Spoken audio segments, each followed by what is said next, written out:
கள்ளக்குறிச்சியிலே கள்ள சாராயம் பருகி 68 பேர் உயிர்ந்தார். அப்பொழுது ஏன் அந்த மக்களை சந்திக்கவில்லை?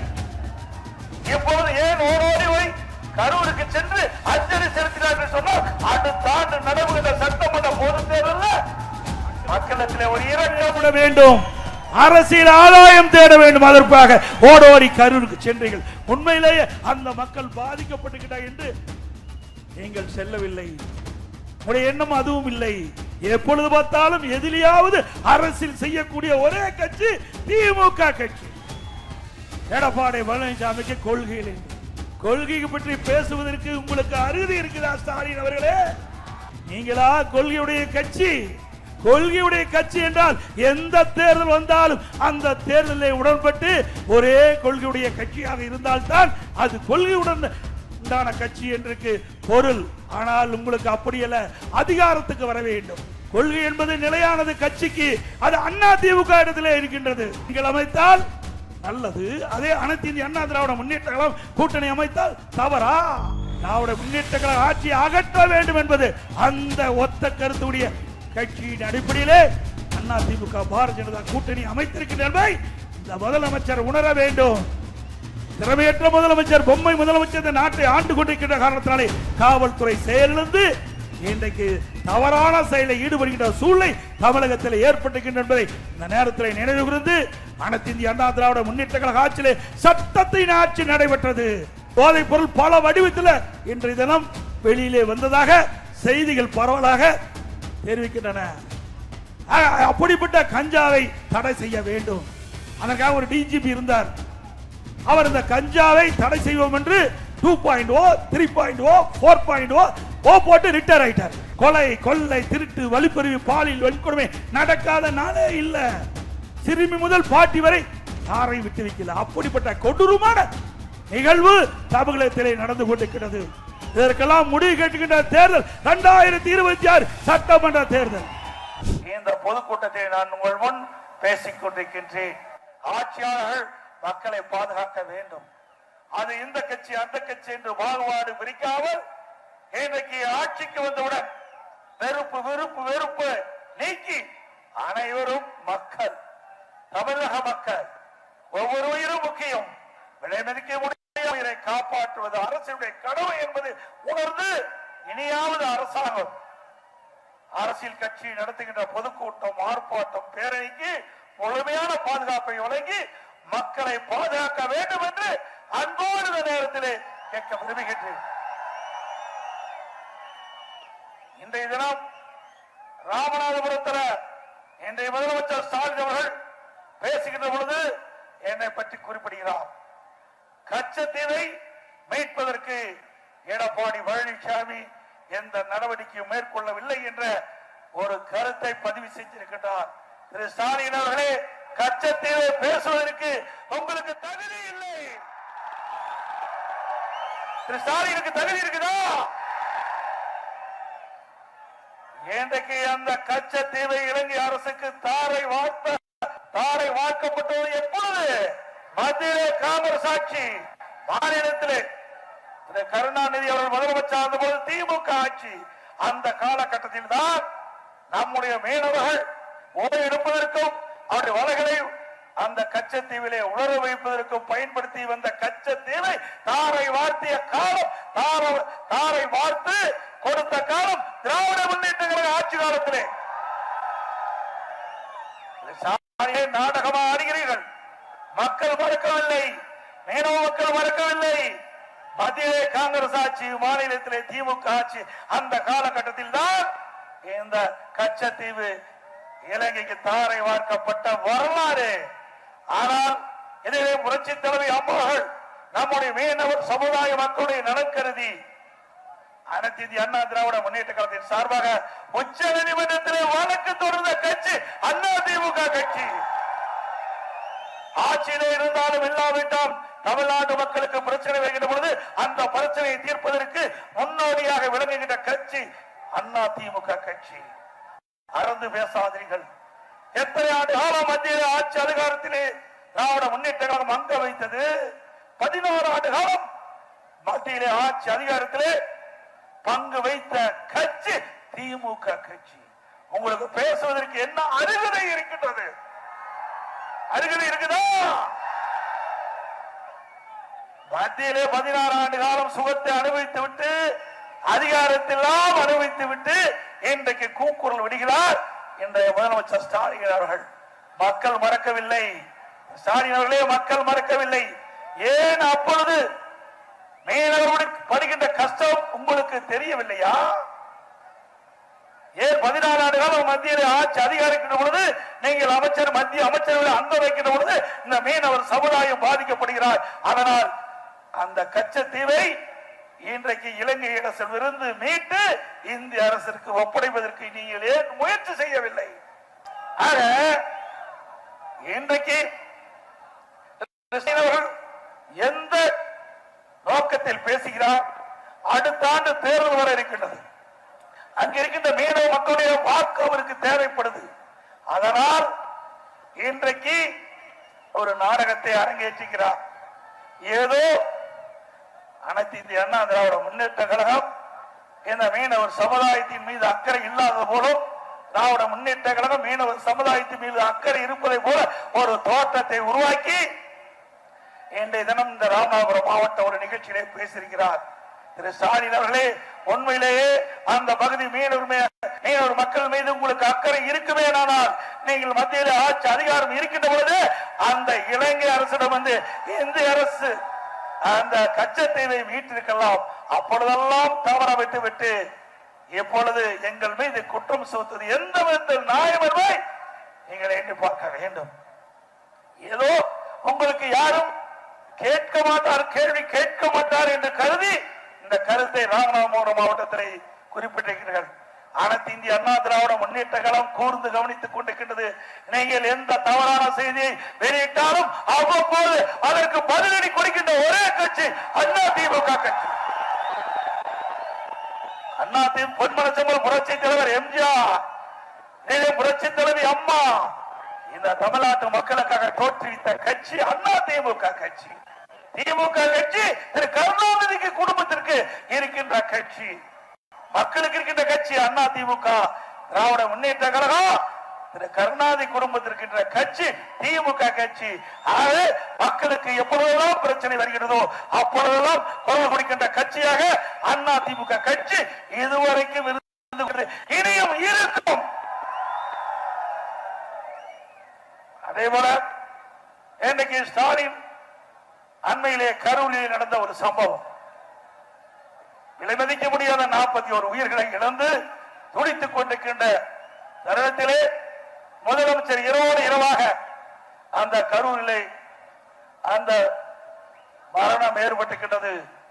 அந்த செய்தி கேட்டவுடன் மக்கள், தமிழ்நாடு மக்கள் மற்ற இந்தியா இருக்கின்ற அத்தனை மக்களும் அதிர்ந்து போயிருக்கின்ற அந்த சூழலில் முதலமைச்சர் கரூர் சென்றீர்கள், பாதிக்கப்பட்டவருக்கு ஆறுதல் சொன்னீர்கள். ஆக அங்க இறந்தவர்களுக்கு அஞ்சலி செலுத்தி அதில் எந்த தவறும் இல்லை. ஆனால் உங்களுடைய ஆட்சியிலே, உங்களுடைய திராவிட முன்னேற்ற கழக ஆட்சியிலே கள்ளக்குறிச்சியிலே கள்ள சாராயம் பருகி 68 பேர் உயிர்ந்தார்கள். அப்பொழுது ஏன் அந்த மக்களை சந்திக்கவில்லை? அத்தனை பேரும் பெரும்பாலானோர் பட்டியலின மக்கள், ஏழை மக்கள். அந்த கள்ளச்சாராய் சாவிலே அதிகமாக இடம்பெற்றவர்கள் பட்டியலின மக்கள். அவர்களுக்கு சென்று ஆறுதல் கூறப்பட ஆறுதல் சொல்லவில்லை. அதோடு அந்த இறந்தவர்களுக்கு அஞ்சலி செலுத்தவில்லை.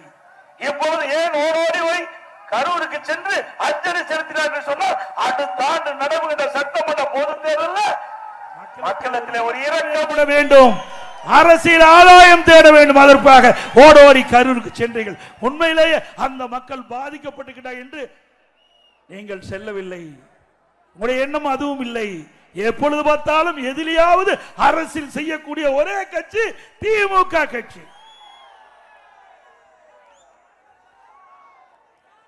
அப்புறம் சொல்றார் எடப்பாடி பழனிசாமிக்கு கொள்கைகள் என்று. கொள்கை பற்றி பேசுவதற்கு உங்களுக்கு அருகதை இருக்குதா ஸ்டாலின் அவர்களே? உங்களுக்கு எல்லாம் தெரியும். இந்தியா கூட்டணி என்ற ஒரு கூட்டணி அமைச்சாங்க. இந்தியாவில் இருக்கின்ற பாரதிய ஜனதாவை எதிர்க்கக்கூடிய கட்சிகள் எல்லாம் ஒன்றாக இணைந்து ஒரு அமைப்பை ஏற்படுத்தினாங்க. 2024 நாடாளுமன்ற தேர்தலில் பாரதிய ஜனதா கட்சி வீழ்த்துவதற்காக அமைக்கப்பட்ட ஒரு கூட்டணி இந்தியா என்ற பெயர் சூட்டி பல கட்சிகள் இடம்பெற்றது. அதில் திமுக கட்சியும் இடம்பெற்றது. என்ன வேடிக்கை! நாடாளுமன்ற தேர்தல் வருகின்ற பொழுது இந்தியா கூட்டணி ஒன்றாக சேர்ந்து பாரதிய ஜனதாவை எதிர்க்குமா? சட்டமன்ற தேர்தல் வருகின்ற பொழுது டெல்லியிலே சட்டமன்ற தேர்தல் காங்கிரஸ் எதிர்க்கிறது கெஜ்ரிவால் கட்சி, பஞ்சாபிலே காங்கிரஸ் எதிர்க்கிறது கெஜ்ரிவால் கட்சி, அதே போல மேற்கு வங்காளத்திலே காங்கிரஸ் எதிர்க்கின்றது மம்தா பானர்ஜி கட்சி, கேரளாவிலே காங்கிரசும் கம்யூனிஸ்டும் எதிரி.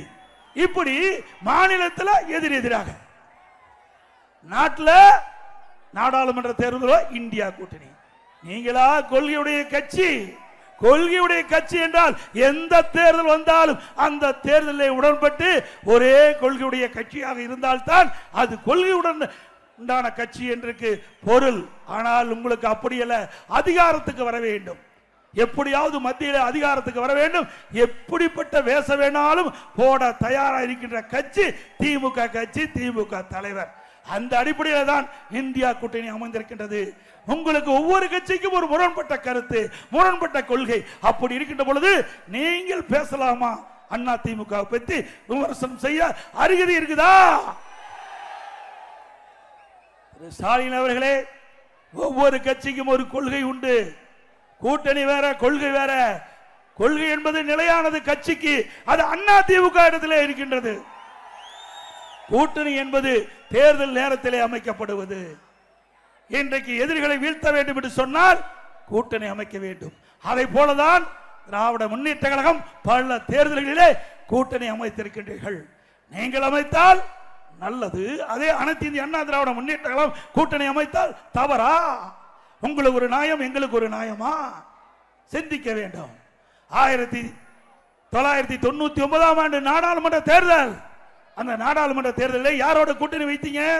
பாரதிய ஜனதா கட்சியோட கூட்டணி வைத்து நாடாளுமன்ற தேர்தலில் போட்டியிட்டீர்கள். அப்பொழுது திராவிட முன்னேற்ற கழகம், பாரதிய ஜனதா வெற்றி பெற்று மத்தியிலே பாரதிய ஜனதா ஆட்சி அமைக்கப்பட்டது. அப்பொழுது திராவிட முன்னேற்ற கழகத்தை சேர்ந்த முரசொலி மாறன் மத்திய அமைச்சராக பதவி வகித்தார். அது மட்டுமல்ல, முரசொலி மாறன் உடல்நலம் பாதிக்கப்பட்டு ஒரு வருடம் அவர் மருத்துவமனையில் சிகிச்சை பெற்று வந்தபோது கூட மத்தியிலே ஆண்ட பாரதிய ஜனதா கட்சி அமைச்சரவையிலிருந்து நீக்கவில்லை. அப்பொழுதெல்லாம் பாரதிய ஜனதா கட்சி நல்ல கட்சி. இப்பொழுது அண்ணா திமுக கூட்டணி வச்சா மதவாத கட்சி. என்ன நியாயம்? அதோட 2001ஆம் வருஷம் சட்டமன்ற பொது தேர்தல். அந்த சட்டமன்ற பொது தேர்தலில் திராவிட முன்னேற்ற கழகம் பாரதிய ஜனதா கூட்டணி அமைச்சு போட்டிட்டுதா இல்லையா? அப்பொழுது பாரதிய ஜனதா கட்சி நல்ல கட்சி.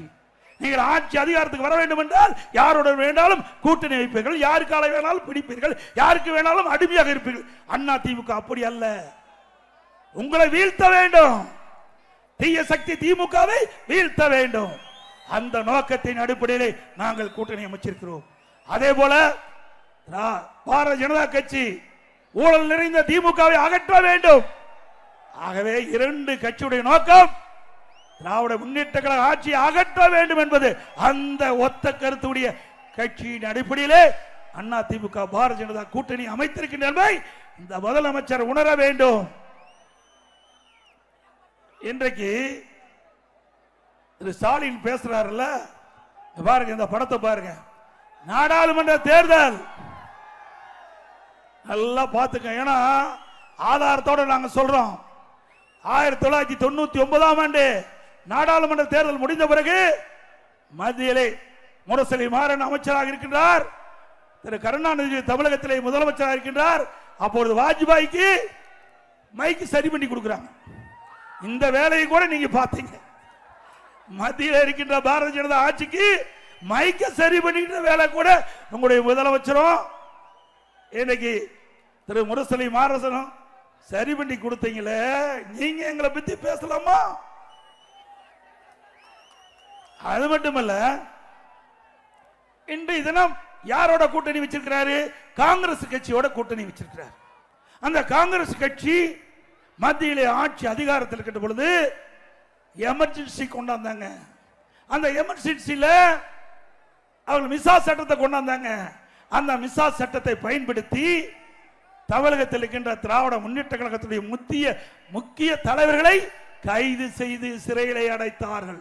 அந்த கட்சியோட நீங்க கூட்டணி வச்சிருக்கிறீங்க. அது மட்டுமல்ல கிட்டத்தட்ட ஒரு வருடத்திற்கு முன்பு திரு கருணாநிதி அவருடைய நூற்றாண்டு விழா நடந்தது. அந்த நூற்றாண்டு விழாவிலே ஒரு கண்காட்சி ஏற்படுத்தி இருந்தாங்க.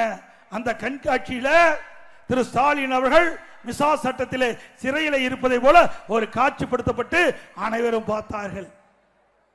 உங்களை சிறையிலே அடைத்தவர் அந்த கட்சியோடு நீங்கள் கூட்டணி வைத்திருக்கின்றீர்கள். அண்ணா திமுக அப்படி இல்ல.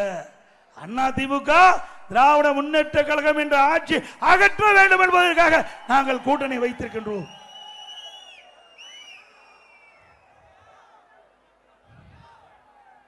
அதே போல இன்றைய தினம் பதற வைக்கின்ற ஒரு செய்தி பத்திரிகைகளை நீங்க பார்த்திருப்பீங்க.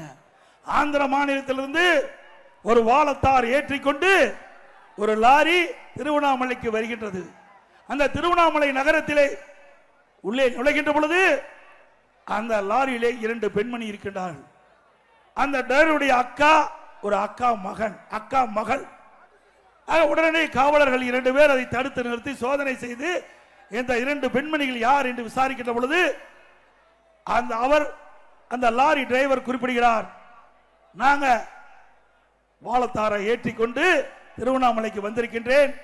அதோடு சாமி தரிசனம் செய்ய என் குடும்பத்தை சேர்ந்த அக்கா மகளும் அழைத்து வந்திருக்கிறேன் என்று குறிப்பிடுகிறார். நம்ப தயாரா இல்லை என்று அந்த 2 காவலர்களும் விடாப்புடியாக அந்த 2 பெண்மணிகளையும் கீழே இறக்கி அவள் கொண்டு வந்த 2 வாகனத்திலே அழைத்து செல்கிறார்கள். மக்கள் நடமாட்டம் இல்லாத பகுதியை பார்த்து அந்த தாயின் கண்ணெதிரே அவருடைய மகளை கற்பழித்திருக்கின்றார்கள். 29ஆம் தேதி நடந்த சம்பவம். இது மன்னிக்க முடியாத சம்பவம். ஒரு தாயின் கண்ணெதிரே தன் மகளை கற்பழிக்கிறார். யார்? காவலர். மக்களை பாதுகாக்கக்கூடிய காவலரே இப்படிப்பட்ட ஒரு கொடூரமான செயலில் ஈடுபட்டிருக்கின்றார் என்று சொன்னால் இந்த அரசாங்கம் எப்படி நடந்து கொண்டிருக்கிறது என்பதை நாம் எண்ணி பார்க்க வேண்டும். ஒரு திறமையற்ற முதலமைச்சர், காவல்துறை அவரிடத்திலே இருக்கின்றது. சரியாக நிர்வாகம் செய்யாத காரணத்தினாலே இன்றைக்கு 2 காவலர்கள், மக்களை பாதுகாக்கக்கூடிய காவலர்கள் அந்த 2 பெண்மணியை அழைத்து சென்று ஒரு தாயின் கண் எதிரே மகளை கற்பழித்து என்று சொன்னால் இந்த அரசாங்கம் தொடர வேண்டுமா? தொடர வேண்டுங்களா? இன்றைக்கு பயரை வேலி பாதுகாக்கின்றது. அதுபோல நாட்டு மக்களை பாதுகாப்பது காவல்துறை. அதை நம்பித்தான் மக்கள் இருக்கின்றார்கள். ஆனால் இன்றைய தினம் ஒரு கொடூரமான சம்பவம் திருவண்ணாமலையில் அரங்கேறிக்கிறது. உடனே இந்த 2 பெண்மணியும் அங்கே இருக்கிற காவலர்கள் அந்த கற்பழித்து விட்டு அவளை கொண்டு வந்து திருவண்ணாமலையை சாலையில இறக்கிவிட்டு சென்று விட்டார்கள். அந்த பெண்மணி அழுது கொண்டிருந்த பொழுது அந்த வழியா சென்ற மக்கள் என்ன ஏது என்று விசாரித்த பொழுது நடந்த கொடூரமான சம்பவத்தை சொன்னவுடன் 108 ஆம்புலன்ஸுக்கு அவர்கள் தகவல் கொடுத்து 108 ஆம்புலன்ஸிலே அந்த 2 பெண்மணியும் அங்கே அவர்களை அந்த வாகனத்திலே அழைத்து சென்று மருத்துவமனை சேர்க்கப்பட்டு மருத்துவமனையிலே அந்த தகவலை அங்கு இருக்கின்ற மாவட்ட காவல்துறை கண்காணிப்பு தகவல் குறிக்கப்பட்டு அதில் சம்பந்தப்பட்ட 2 காவலர்களை கைது செய்து சிறையிலே அடைத்திருக்கின்றார். எப்படிப்பட்ட நிகழ்வு! ஆகவே தயவு செய்து எண்ணி பார்க்க வேண்டும். இன்றைக்கு காவல்துறை என்பது மிக மிக முக்கியம். இன்றைக்கு தமிழகத்தில் இருக்கின்ற காவல்துறை ஒரு காலத்தில் ஸ்காட்லாந்து காவல்துறைக்கு இணையாக போற்றப்பட்ட காவல்துறை. இன்றைக்கு திறமையற்ற முதலமைச்சர், பொம்மை முதலமைச்சர் இந்த நாட்டை ஆண்டு கொண்டிருக்கின்ற காரணத்தினாலே காவல்துறை செயலிழந்து இன்றைக்கு தவறான செயலை ஈடுபடுகின்ற சூழ்நிலை தமிழகத்தில் ஏற்பட்டிருக்கின்ற என்பதை இந்த நேரத்தில் நினைவு கூர்ந்து அனைத்து இந்திய அண்ணா திராவிட முன்னேற்ற கழக ஆட்சியிலே சட்டத்தின் ஆட்சி நடைபெற்றது. ஆக இப்படிப்பட்ட குற்றங்கள் எதுவும் நிகழாமல் அண்ணா திமுக ஆட்சியிலே பார்த்து கொண்டது. ஆகவே இன்றைய தினம் பெண்களுக்கு பாதுகாப்பு இல்ல, பொதுமக்களுக்கு பாதுகாப்பு இல்ல. இப்படிப்பட்ட ஆட்சி தொடர வேண்டுமா?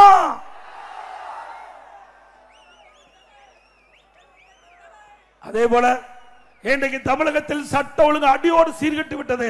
அதற்கு காரணம் இன்றைக்கு போதைப் பொருள் விற்பனை பல ரூபத்தில் போதைப் பொருள் விற்பனை நடக்குது.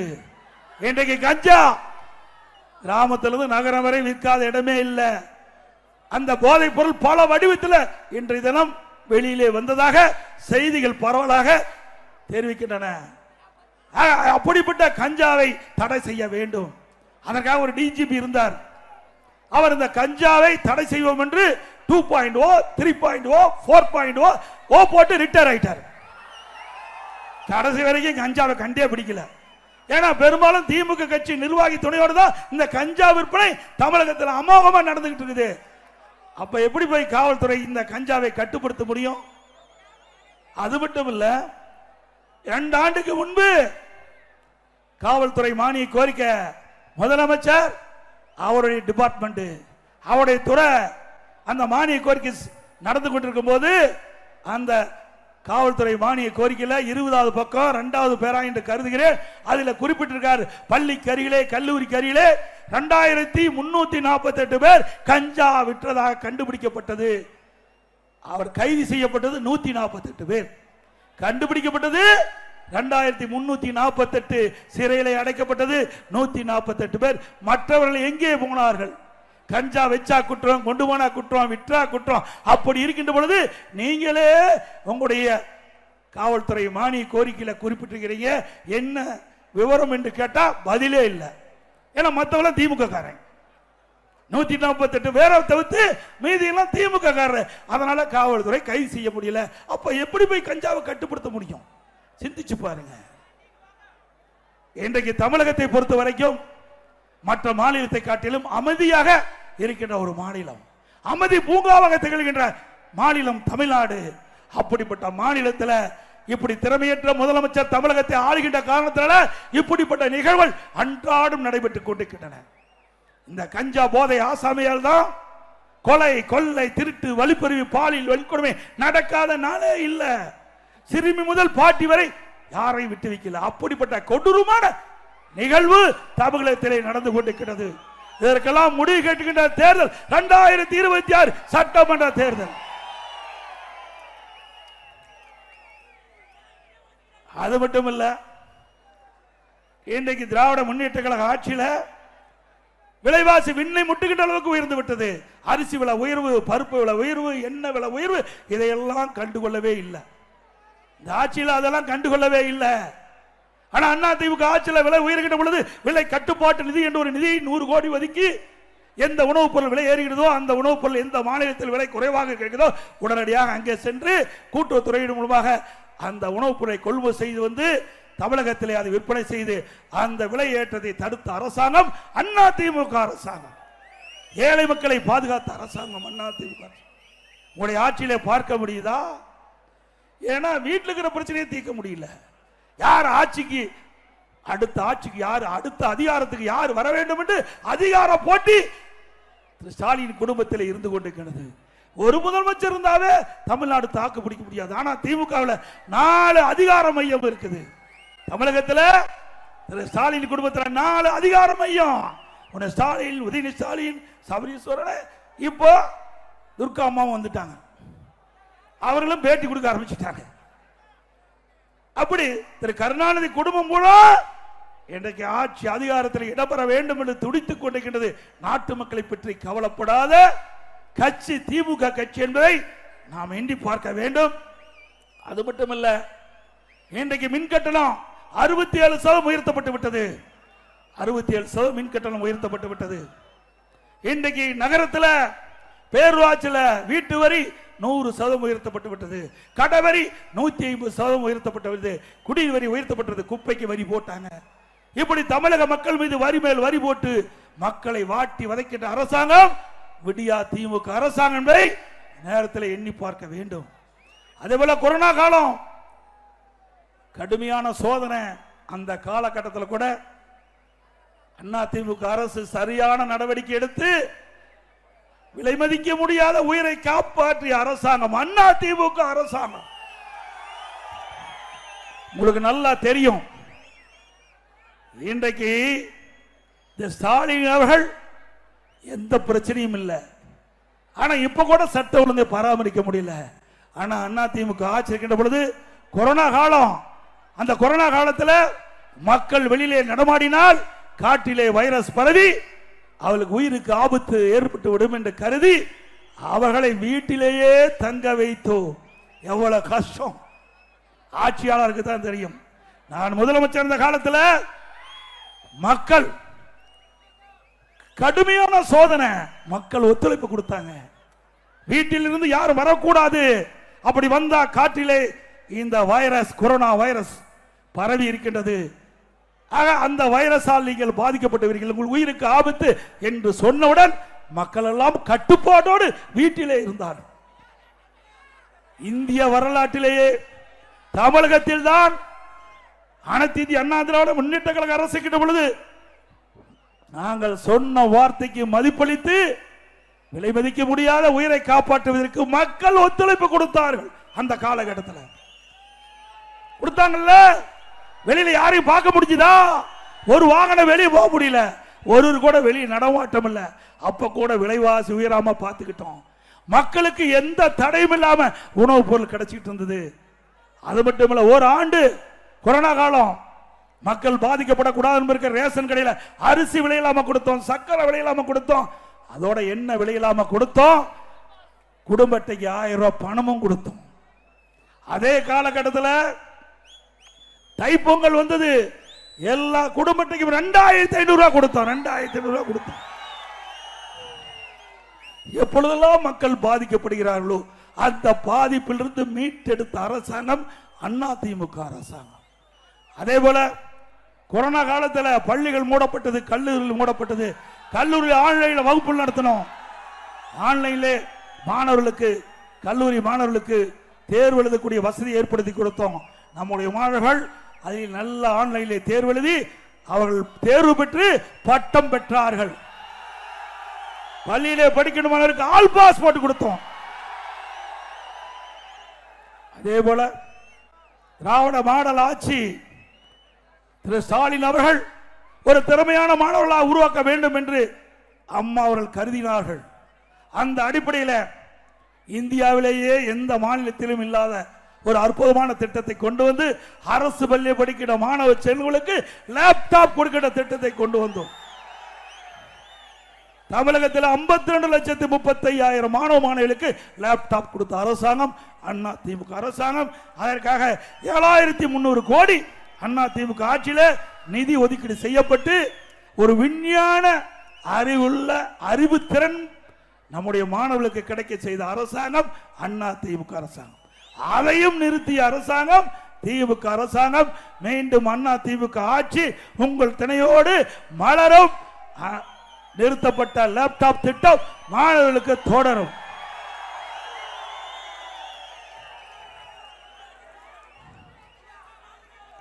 அதே போல இன்றைக்கு நம்முடைய பகுதியில் முழுக்க முழுக்க விவசாயம் நிறைந்த பகுதி. நல்லா தெரியும். நான் வர்ற வழியில பார்த்தேன், எல்லா வீட்டுக்கு முன்னாடி கறவை மாடு கட்டிட்டு இருக்குது, கறவை பஸ் இருக்குது. நானும் ஒரு விவசாயி, நானும் இன்ற வரைக்கும் விவசாயம் தான் பண்ணிட்டு இருக்கிறேன். என்னுடைய பிரதான தொழிலே விவசாயம். அப்படி விவசாயியுடைய உப தொழில் கால்நடை வளர்ப்பு. அந்த கால்நடை வளர்ப்பின் மூலமாக, கறவை மாடுகள் மூலமாக அந்த பாலை கறந்து அதை விற்று அந்த குடும்பம் பிழைத்துக் கொண்டிருக்கின்றது. அதை கருத்திலே கொண்டு நான் முதலமைச்சர் இருந்த பொழுது இப்படிப்பட்ட இந்த ஏழை விவசாயி தொழிலாளி இந்த கறவை மாடை வளர்த்துக் கொண்டிருக்கின்றார்கள். அவர்களுக்கு கூடுதலாக அந்த கறவை பசுகள் பால் கொடுக்க வேண்டும் என்ற ஒரே எண்ணத்தில் நான் அமெரிக்கா சென்ற பொழுது பஃபலோ பால் பண்ணைக்கு சென்று பார்வையிட்டேன். ஒரு பசு ஒரு நாளைக்கு 65 லிட்டர் பால் அதிலே கறக்குது. 65 லிட்டர் பால் கறக்குது. உடனே அதிகாரிகளை அழைத்தேன். ஏன் தமிழ்நாட்டிலையும் நம்முடைய விவசாயிகளுக்கு, விவசாய தொழிலாளிக்கு இந்த கலப்பின பசுக்களை உருவாக்கி நம்முடைய தமிழ்நாட்டுடைய சீதோஷ நிலைக்கு தக்கவாறு பசுக்களை உருவாக்கி ஆராய்ச்சி மூலமாக உருவாக்கி நம்முடைய விவசாயிகளுக்கு, விவசாய தொழிலாளிக்கு இலவசமாக கொடுக்கப்பட்டால் ஒரு நாளைக்கு ஒரு பசு, இந்த கலப்பின பசு ஆராய்ச்சி மூலமாக இன்றைக்கு உருவாக்கப்பட்டு விவசாயிகளுக்கு கொடுத்தா 45 லிட்டர் நமக்கு கொடுக்கும். ஒரு நாளைக்கு ஒரு பஸ் 45 லிட்டர் கொடுக்கும். அதற்காக தமிழகத்திலே இந்த ஆசியாவிலேயே மிகப்பெரிய கால்நடை பூங்கா நம்முடைய தலைவாசு கூட்டு ரோட்ல 1000 கோடியில 1050 ஏக்கர்ல அதை கட்டுவதற்கு முற்பட்டேன். பணி துவங்கப்பட்டது. இடையில கொரோனா வந்தது, காலதாமதம் ஆச்சு. இருந்தாலும் கால்நடை மருத்துவக் கல்லூரி நான் திறந்து விட்டேன். அதிமுக ஆட்சியிலே 90% பணிகள் நிறைவு பெற்றது. எஞ்சி 10% பணிகள் தான் அந்த கால்நடை பூங்கா பணிகள் நிலுவிலே இருந்து விடியா திமுக அரசு ஆட்சிக்கு வந்த பிறகு அரசியல் கால்புரட்சியின் காரணமாக 3 ஆண்டு கிடப்பிலே போட்டு விட்டார்கள். நான் தொடர்ந்து சட்டமன்றத்தில் வலியுறுத்திய காரணத்தினால் அதை 10% பணியை பூர்த்தி செய்து கடந்த ஆண்டு திறந்து வச்சாங்க. அப்படியே விட்டுட்டாங்க. இதுல என்னங்க அரசியல் இருக்குது? விவசாயிகளுடைய விரோத அரசு திமுக அரசு. இந்த விவசாயிகளுக்கு வயிற்றில பால் வார்க்கிற திட்டம் சாதாரண திட்டமா? 1000 கோடி முழுக்க முழுக்க மாநில நிதியிலிருந்து அந்த கால்நடை பூங்கா பணியை நான் துவக்கினேன். ஒவ்வொரு பகுதியும் என்னுடைய நேரடி பார்வையிலே இருந்தது. நானும் ஒரு விவசாயி என்ற காரணத்தினாலே அதில் முழுமையாக என்னுடைய கவனத்தை செலுத்தி நம்முடைய விவசாயிகளுக்கு, விவசாய தொழிலாளிகளுக்கு இந்த கலப்பின பசுக்களை உருவாக்கி தர வேண்டும் ஆராய்ச்சியின் மூலமாக என்று கருதி இந்த திட்டத்தை கொண்டு வந்தேன். முடக்கி வைத்திருக்கிறார்கள். மீண்டும் அதிமுக ஆட்சி வளர்ந்தவுடன் விவசாயிகள் பயன்பெற, விவசாய தொழிலாளர்கள் பயன்பெற இந்த கலப்பின பசுக்களை விலையில்லாம நம்முடைய விவசாயிகளுக்கு, விவசாய தொழிலாளிக்கு கொடுத்து பால் உற்பத்தியை பெருக்கி இந்தியாவிலேயே பால் உற்பத்தி பெருப்பதில் முதல் மாநிலம் தமிழ்நாடு. கிராமப்புற பொருளாதாரத்தை மேம்பாடு அடைய செய்யும். கிராமப்புற பொருளாதாரம், ஏழை விவசாயி, விவசாய தொழிலாளி அவருடைய கிராம பொருளாதாரம் ஏற்றம் பெறுவதற்கு அதிமுக ஆட்சி அமைந்தவுடன் இந்த கலப்பின பசுக்கள் நம்முடைய மக்களுக்கு கொடுக்கப்படும். அது மட்டும் இல்ல, நீங்க சிந்திச்சு பாருங்க. இன்னைக்கு சிந்து மாடு அது கெடேரிக்கு என்று போட்டா வளர்த்தி நாம அதை வளர்க்கிறோம். அதே காலக்கன்று போட்டா அதை விற்பனை செஞ்சிடறோம். இது என்னுடைய கவனத்துக்கு வந்த உடனே விவசாயி என்ன கன்று வேண்டும் என்று நினைக்கின்றாரோ அதே கன்று அந்த பசு ஈண்டுகின்ற அளவிற்கு விஞ்ஞான முறையில் அந்த திட்டத்தை கொண்டாந்தேன். ஊட்டியில் 50 கோடியில அந்த பணியை தூக்கினே பாதியிலே நிறுத்திட்டாங்க. இன்றைக்கு சிந்து பஸ்ல கிடையாது என்ன கிடையாது. அதே போல காங்கியம் பசு அதுக்கு காலக்கன்று என்ன காலக்கன்று. விவசாயி என்ன நினைக்கிறாரோ, என்ன விரும்புகிறாரோ அந்த கன்றை அந்த பசு மூலமாக அவர்களுக்கு வழங்குகின்ற ஒரு திட்டம், அற்புதமான திட்டம், அதையும் முடக்கிட்டாங்க. அதுபோல இந்த ஆராய்ச்சி நிலையம், கால்நடை பூங்காவில் ஆடு ஆராய்ச்சி நிலையம், நாம் வளர்க்கின்ற ஆடு ஒரு வருஷத்துக்கு 20 கிலோ கிடைக்கும். அதே இந்த ஆராய்ச்சி நிலையத்தின் மூலமாக உருவாக்கப்பட்ட அந்த ஆடு ஒரு வருஷம் வளர்த்தா 40 கிலோ எடை கிடைக்கும். அதையும் இந்த ஆராய்ச்சி நிலையத்தின் மூலமாக நம்முடைய ஆடுகளை உருவாக்கி விவசாயிகளுக்கு இலவசமாக கொடுத்து அவருடைய பொருளாதார மேம்பாடைய திட்டத்தை கொண்டாந்தேன். அதே போல கோழி வளர்ப்பு, மீன் வளர்ப்பு, பன்றி வளர்ப்பு இதையெல்லாம் அந்த ஆராய்ச்சி நிலையத்தில் கொண்டு வந்தேன். அதையும் மூடிவிட்டாங்க. மீண்டும் உங்கள் துணையோடு அதிமுக ஆட்சி மலர்ந்தவுடன் இந்த கால்நடை பூங்காவிலே ஆராய்ச்சி தொடங்கப்படும். விவசாய தொழிலாளிகளுக்கு இந்த கலப்பின பசு, ஆடு, பன்றி, கோழி, மீன் அனைத்து வளர்ப்பதற்கு உங்களுக்கு தேவையான கடன் உதவியும் வழங்கப்படும். இலவசமாக பசு வழங்கப்படும். அதிமுக ஆட்சி பொழுதுதான் இதை புரட்சி தலைவி அம்மா அவர்கள் கிராமப்புற பொருளாதாரம் உயரடைய வேண்டும் என்பதற்காக விலையில்லா கறவை மாடு கொடுத்தார்கள், விலையில்லா ஆடுகள் கொடுத்தோம், விலையில்லா கோழியும் நாங்கள் கொடுத்தோம். கிராமப்புறத்தில் இருக்கின்ற ஏழை மக்களுக்கு பொருளாதாரம் அதிகரிக்க வேண்டும் என்றால் இப்படிப்பட்ட திட்டத்தின் மூலமாகத்தான் அவர்களுக்கு வருமானம் கிடைக்கும் என்ற அடிப்படையில் அதிமுக அரசு கொண்டு வந்தது. திராவிட முன்னேற்ற கழக அரசு ரத்து பண்ணிவிட்டது. மீண்டும் அதிமுக அரசு அமைந்தவுடன் இந்த விலையில்லா கரை பசுகள் நம்முடைய விவசாய தொழிலாளிக்கு வழங்கப்படும், ஏழைகளுக்கு கொடுக்கப்படும். அதே போல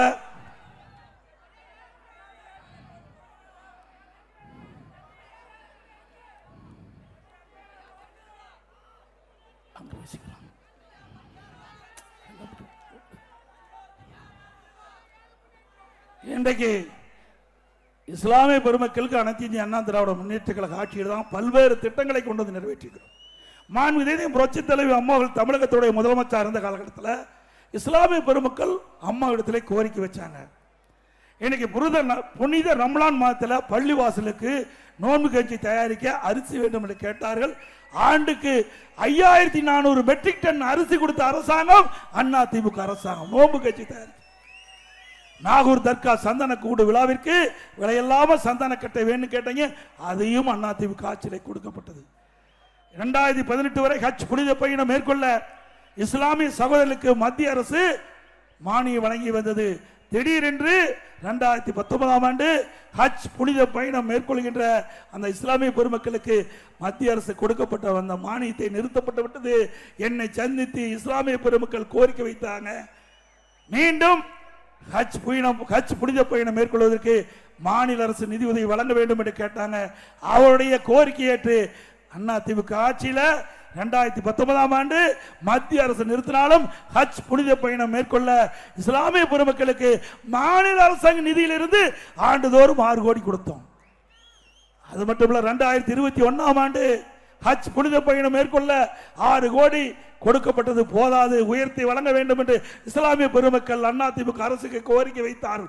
அந்த கோரிக்கையை ஏற்று அம்மாவுடைய அரசு 6 கோடியிலிருந்து 12 கோடி ரூபாயாக ஹஜ் புனித பயணம் மேற்கொள்ள இஸ்லாமிய பெருமக்களுக்கு வழங்கிய அரசாங்கம், நிதி உதவி வழங்கிய அரசாங்கம் அண்ணா திமுக அரசாங்கம். அதே போல ஹஜ் பயணிகள் சென்னையிலே தங்கி செல்ல ஹஜ் இல்ல வேண்டும் என்று கேட்டார்கள்.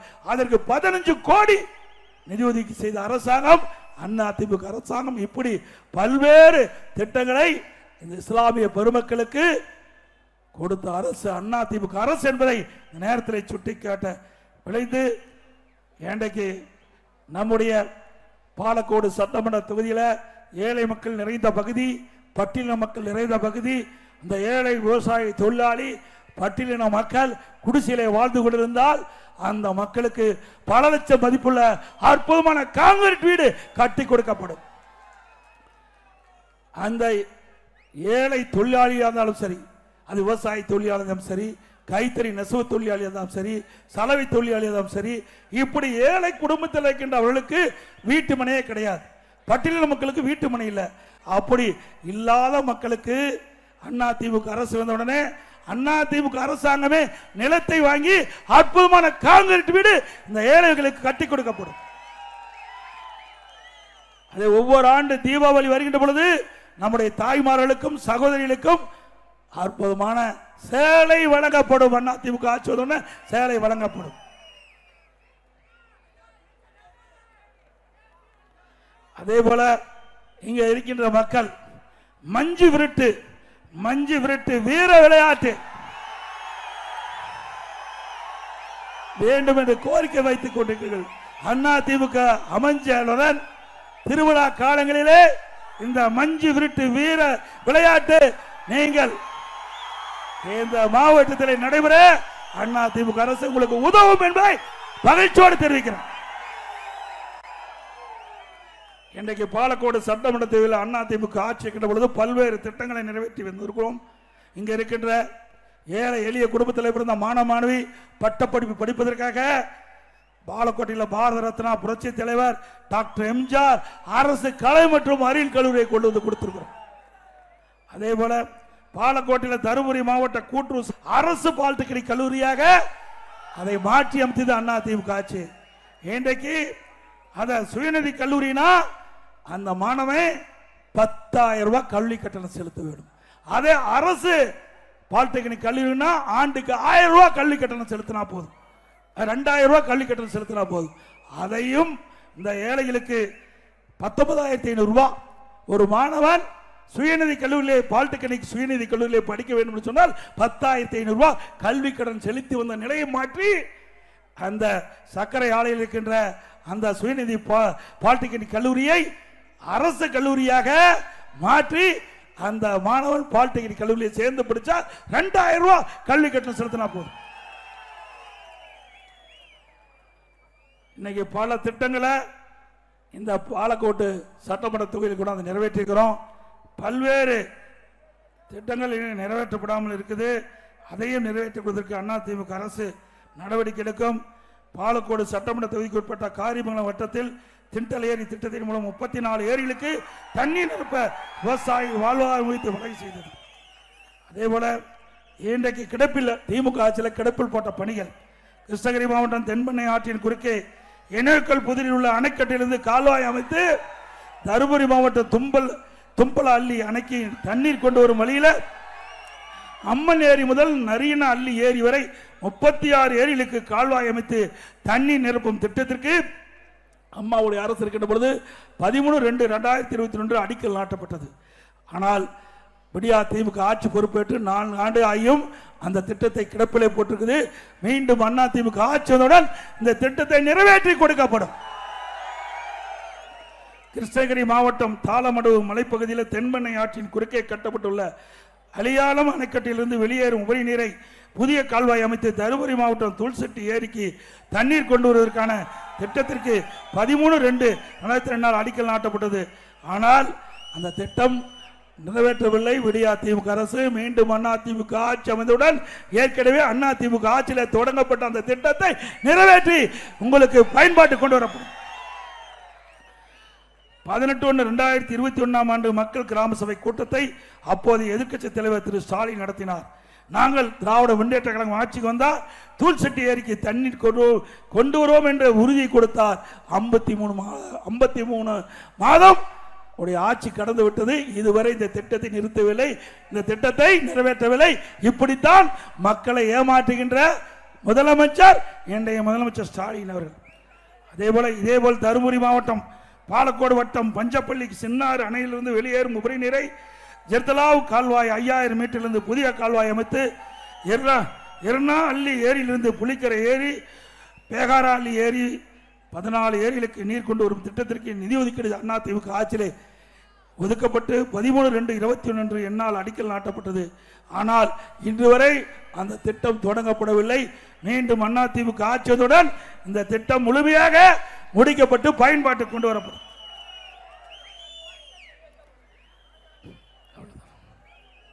இதே போல பல கோரிக்கைகள் வச்சிருக்கிறீங்க.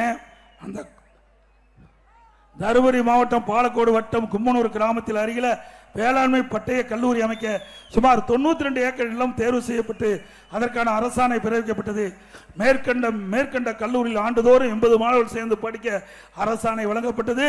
ஆட்சி மாற்றம் ஏற்பட்ட பிறகு திமுக ரத்து செய்துவிட்டது. மீண்டும் அண்ணா திமுக ஆட்சியுடன் இந்த டிப்ளமோ கல்லூரி திறக்கப்படும்.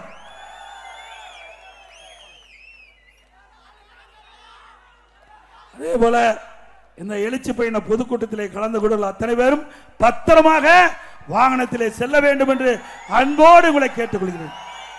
அதே போல வாகன ஓட்டி பத்திரமாக மக்களை வீடு கொண்டு போய் சேர்க்க வேண்டும் என்று வாகன ஓட்டிக்கு ஆலோசனையும் இந்த நேரத்தில் தெரிவித்து 2026 நடைபெற்ற சட்டமன்ற பொதுத் தேர்தலில் அனைத்து இந்திய அண்ணா திராவிட முன்னேற்ற கழக தலைமையில் அமைக்கப்படுகின்ற கூட்டணி சார்பாக போட்டுகின்ற வெற்றி வேட்பாளருக்கு இரட்டை சின்னத்திலே வாக்களித்து வெற்றி பெற செய்யுங்கள்.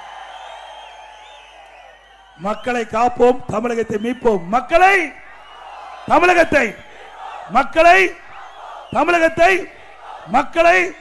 தமிழகத்தை ஸ்டாலின் மாடல் அரசு, ஃபெயிலியர் மாடல் அரசு. Bye bye Stalin. நன்றி, வணக்கம்.